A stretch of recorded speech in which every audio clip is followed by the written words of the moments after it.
Hey guys, today we're going to start to look at polynomial functions and just the different characteristics.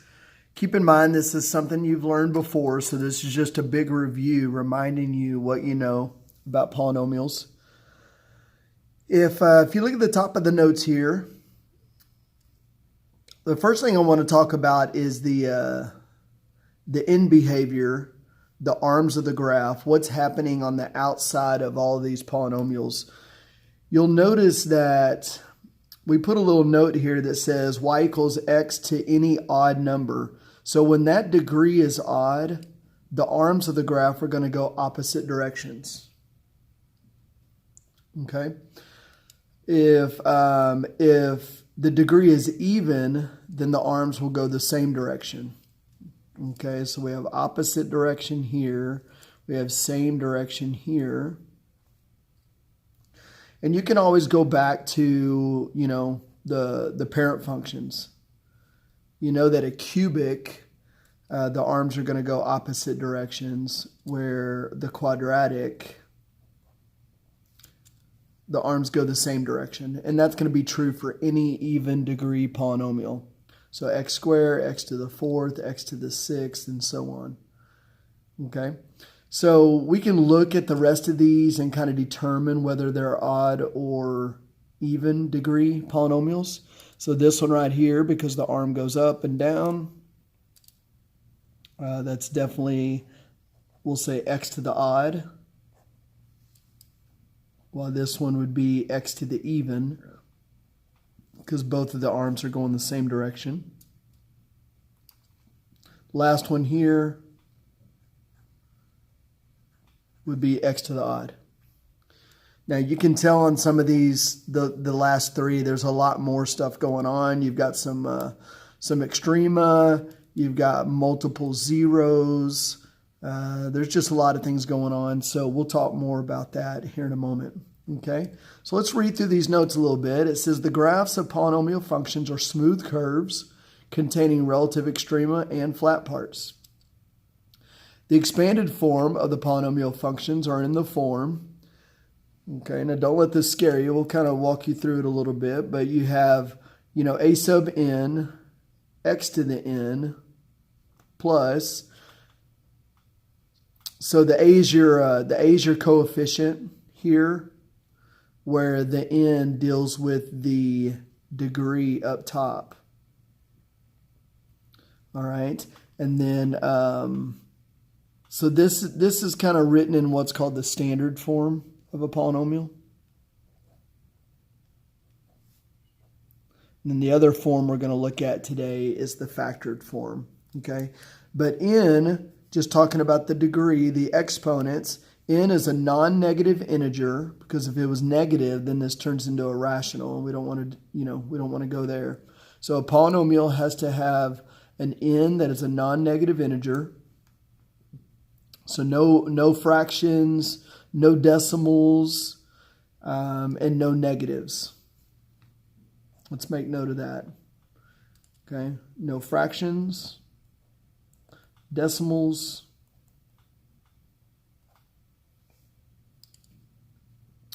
or negatives. So really we're talking about whole numbers there. That's what they're called, whole numbers, counting numbers starting with 0, going positive. And then your a's, your coefficients, have to be real numbers. So you shouldn't see any square root of a negative, no imaginary numbers. Okay, everything has to be real. So the degree of a polynomial function is the degree of the x term of highest degree.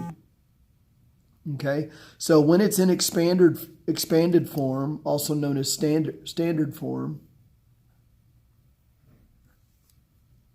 you're talking about the biggest degree, the biggest exponent, the highest exponent. So if you look at this one right here, you have 4x cubed minus 3x squared plus 5. So the degree is going to be that highest exponent. So this is a third degree polynomial.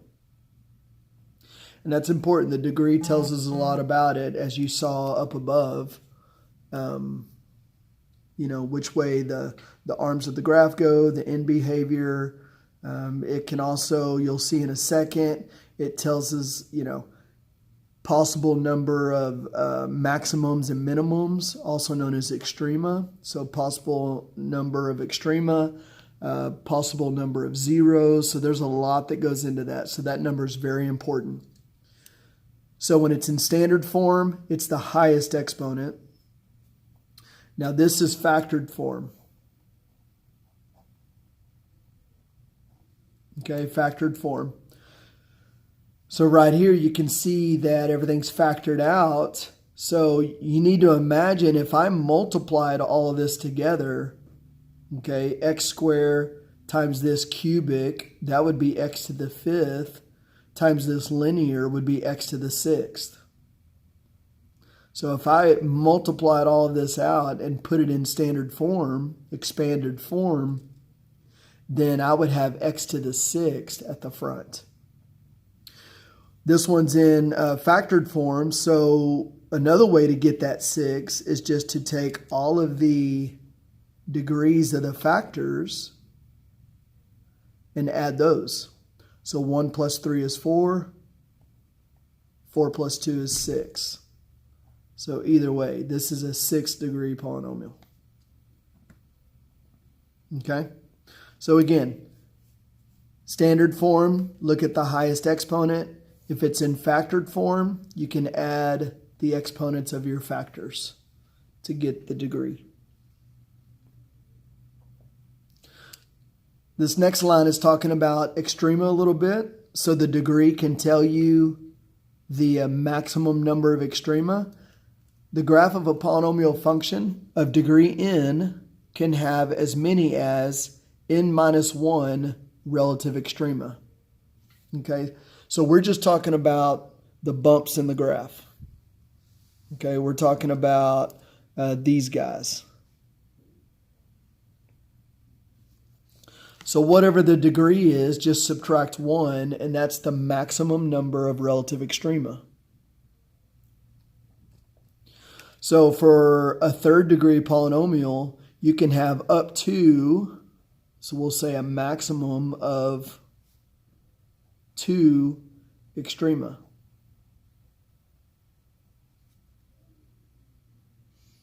Okay? If it's a degree of 6, you could have up to 5 extrema. So looking at this one up top, the one that I marked, this has 3 extrema and it's even, so it's at least a 4th degree. Could be a 6th degree, could be an 8th degree, but it has to be at least 3 plus 1. So it's at least a 4th degree polynomial. Okay? All right. The factor theorem, a number c is a solution of the polynomial function. For example, f of c is 0. That's what solution means. It's a 0. F of c equals 0. If and only if x minus c is a factor of f of x. Okay? A lot of words going on there, but basically what that means is if I have solutions at 3, 1, and 7, then I can take those solutions and I can write factors for my polynomial.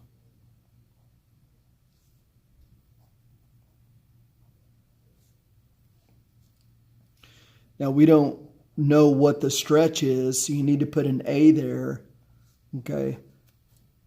But we can use solutions. So this would be your C. F of 3 equals 0. We know it's a solution. If and only if x minus 3 is a factor of the function. So this helps us work backwards. Whenever we know solutions, we can write factors of the polynomial. Like so.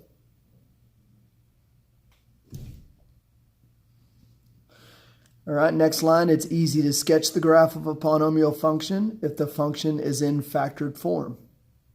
Okay, so I could take that right there if it's in factored form, and I could start to sketch the graph using these factors. So everything below here, here's 3 steps, some important things you need to know when graphing a polynomial. Number 1, how are the arms of the graph? So just like we talked about above, we know that if it's an even degree, that the arms are going to go the same direction. If it's a positive leading coefficient, then you know that both arms are going up. Just think about a positive x squared. You know that that parabola, both arms go up.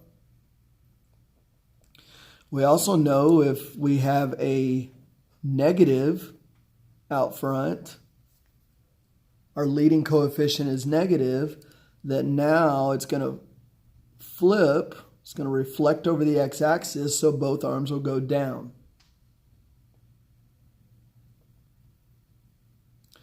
So the degree and whether or not you have a positive or negative leading coefficient, that will tell you the direction of the arms. Also known as end behavior. We keep talking about arms, but what's happening on the outside of the graph?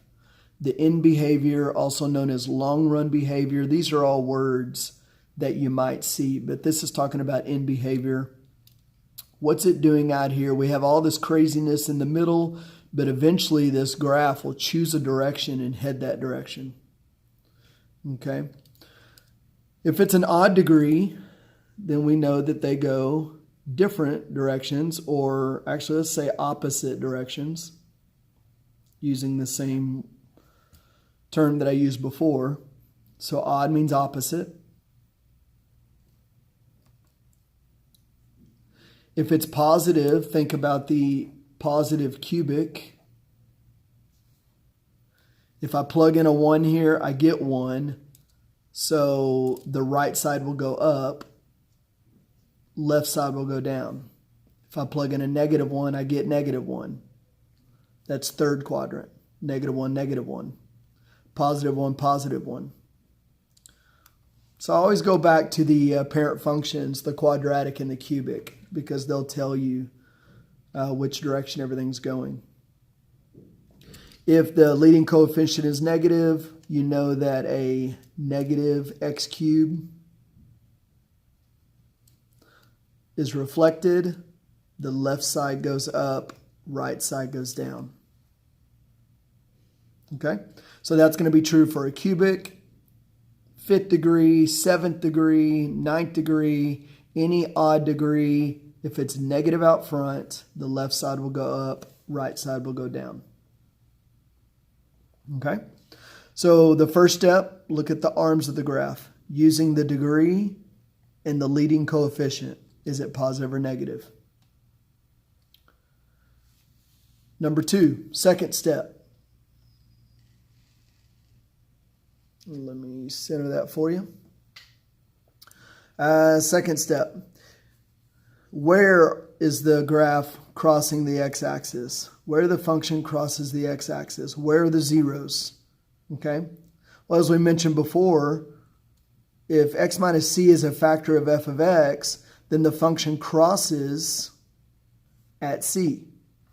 Okay. And you've seen this a bunch. You know that going back to this problem right here, if this is my factored form, you know that your graph is going to cross at 3, 1, and 7.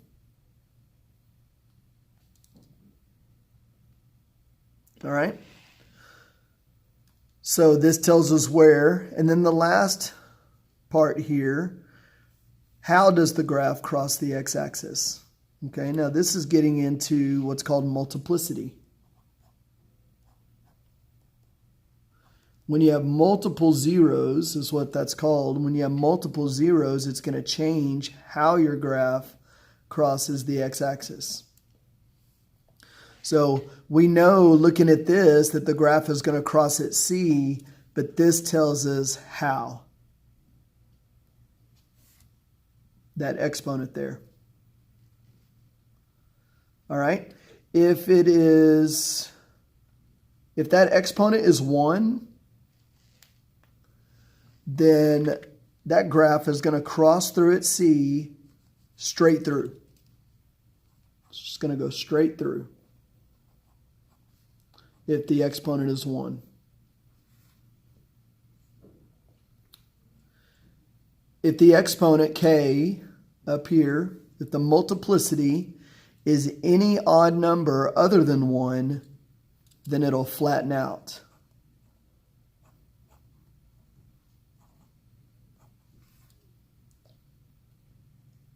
The graph will go up, flatten out, and then continue through.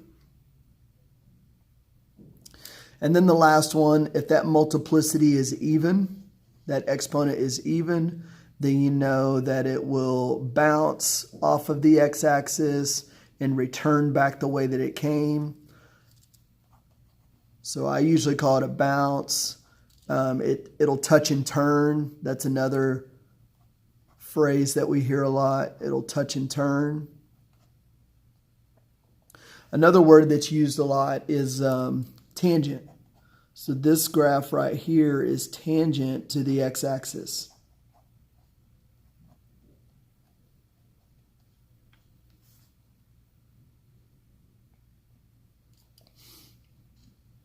Okay, let's flip these notes over. Actually, I'm going to have to end this right now and make a second video because I'm running out of time. Sorry about that.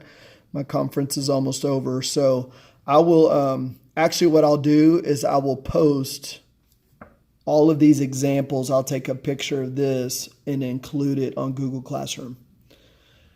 All right. Thank you. Be good for your sub, and I will see you on Friday.